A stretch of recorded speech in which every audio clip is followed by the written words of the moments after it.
উপত্যকার আয়োজিত আজকের এই বিশাল ইমাম সম্মেলনের সম্মানিত সভাপতি, প্রধান অতিথি, সম্মানিত ইমাম ও খতিববৃন্দ, আমি আপনাদের সামনে দাঁড়িয়েছি শুধুমাত্র দুটো বিষয় কথা বলবো। এজন্যই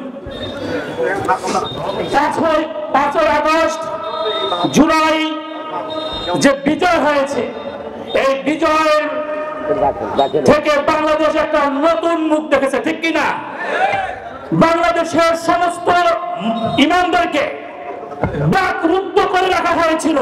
তারা মসজিদে কথা বলবে, তাদের সঠিকভাবে সুন্দর কথাগুলি মসজিদের মেম্বারে বসে বলতে দেয় নাই।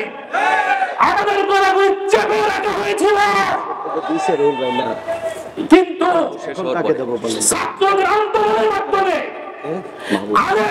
আন্দোলনের মাধ্যমে এদেশের তাওহীদি এবং সদর বুরকার স্বৈরাচার বিরোধী আন্দোলন করে স্বৈরাচার সরকারকে বিতাড়িত করে একটি সুন্দর বাংলাদেশ উপহার দিতে যাচ্ছে, ঠিক কিনা? আমরা সমস্ত ইমামবৃন্দ যদি প্রত্যেকটি পাড়ায় মহল্লায়, প্রত্যেকটি এলাকায় যদি আমরা সঠিকভাবে ভূমিকা পালন করতে পারি, সামনে নির্বাচন আসছে, কোন স্বৈরাচার যেন এই বাংলার মুখ আর না রাখতে পারে, সেভাবে আবার কঠিন দায়িত্ব পালন করতে হবে, বলেন ঠিক কিনা? আমরা পারবো কিনা? এদের শাহজালালের দেশ, এদের শাহ আব্দুলের দেশ, এদেশ কোন নাস্তিক মুক্ত হতে পারে না, ঠিক কিনা?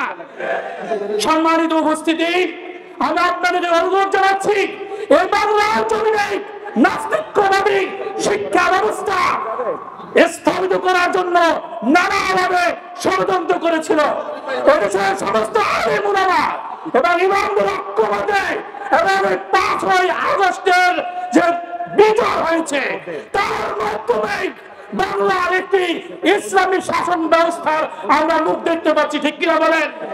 সুতরাং